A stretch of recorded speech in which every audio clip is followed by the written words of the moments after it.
Hello, Katim Hilas. Magandang araw. Kamusta kayo dyan? Ayan, maganda talaga yung araw at ang ihip ng hangin niya yung mga Katim Hilas dahil masarap yung init, hindi siya masakit, katamtaman lang siya.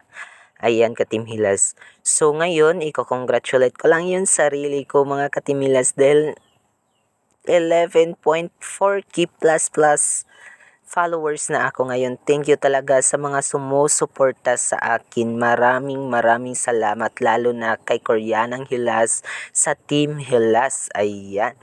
So ngayon guys, papunta po ako sa aming farm dahil magkukuha ako ng buko kasi nagre-crave ako ngayon kaya samahan niyo akong magkuha ng buko. Ayan. Ang hirap talaga nung daan dito guys dahil ang lubak-lubak. Ayan, nakita nyo naman. Ang daming mga bato pero mas okay naman dahil bawi naman dito sa ihip ng hangin. Yung ang ganda ng ating paligid. Minsan talaga guys kapag nandito tayo sa bundok, ang una nating maiisip ay kumain ng buko. Ayan, kaya nagre-crave ako. Kakain tayo ngayon. Bali, anak, bali. Ayan, kain po tayo mga Katim Hilas. Yung nagre-crave dyan ng buko, halik kayo dito sa amin sa probinsya dahil marami kaming buko dito pero walang aakyat. Free to akyat lang dito yung buko namin. Mga Katim Hilas ko dyan, kamusta po ba yung ating engagement dyan? Kamusta po ba yung ating mga dashboard dyan? Tumataas ng taas na ba? O pababa ng pababa? Ayan. So ito, share ko lang mga Katim Hilas tungkol po dun sa followers. Ayan.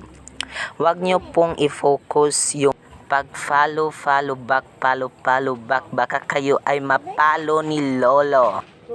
Kaya focus po tayo sa viewers at engagement mga Katim Hilas kasi yung engagement is yan ang nagbibigay sa atin ng pera at wag tayong mag-focus doon kasi hindi yon nagbibigay ng pera. Ayan, kasi yung engagement kasi ang nagbibigay ng pera mga Katim Hilas.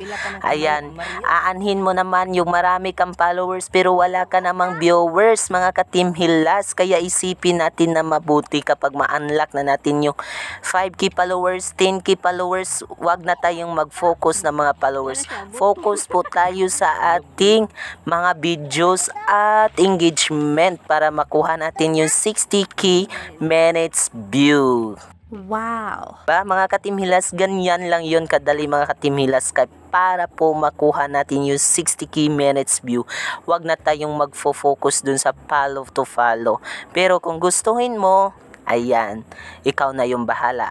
Para naman to sa advice ko naman dito sa mga malalaki na yung mga followers nila, try to promote the small creator. Ayan, kasi para po matulungan din natin sila, wag po tayong gahamad sa followers o sa pira, kaya tulungan natin yung bawat isa. Magtulungan tayo, wag tayo mang-iiwan ng kapwa content creators natin. Ayan, ganyan dapat yung gagawin natin mga Katim Hilas para lalo tayong mas lumakas at madaming engagement.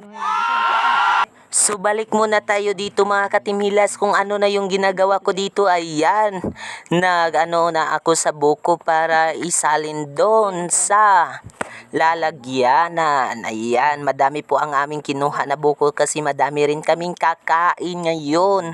Ayan Katim Hilas, ayan. Nakita nyo naman ako ako sa buko. Ayan, yung tawag dito sa Bisaya sa ginagawa namin ay nagkuskus ng buko.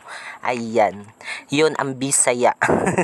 Ayan mga Katim Hilas, dahil po, bakit ako nagtatagalog ngayon? Dahil po sa isa kong followers na nagme-message sa akin kahapon na pwede ko po bang magtagalog. Ayan, nabubulol na ako talaga mga Katim Hilas sa pagsasalita dahil po doon nakita ko ang sarap ng aking kinain. Ang sarap talaga ng buko.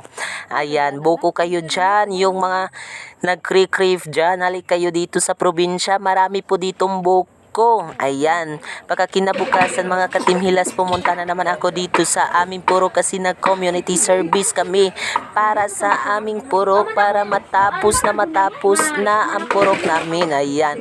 Ayan. Marami po kami dito. Nagtutulungan talaga kami dito mga Ka-Team Hilas upang mas madali po ang aming pagtatapos nito. Upang mas madali. Ayan. Papunta po ako nito doon sa bahay ng aking tiyahin dahil kukuha po ako ng saging na saba. Ayan. At bumalik na ako dito mga Ka-Team Hilas. Ayan, nakita ko na naman sila. Ang dami nila mga Ka-Team Hilas. Nagtutulungan talaga. Yan ang tawag dito, bayanihan. Ayan, sa Bisaya ay pahina. Ayan. Pero yung pahina sa Tagalog ay page po yun ha. Hindi po pahina na page, kundi community service. Ayan, nandito po kami mga Ka-Team Hilas. Ganyan talaga kami dito sa probinsya. Ayan, ang ginagawa ko po ay nag-paint po ng upuan at saka kanyang likuran. Ayan.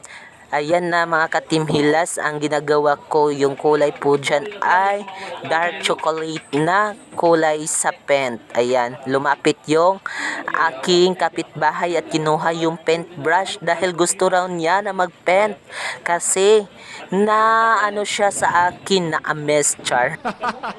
Mga Ka-Team Hilas, ang ginagawa ko, lalo pa ako ditong nakakabahan kasi may nagsuggest sa akin na wag ko raw pinturahan yung upuan kasi hindi na yun pwede pinturahan yung upuan, yung pinturahan ko raw yung aking likuran. Ayan.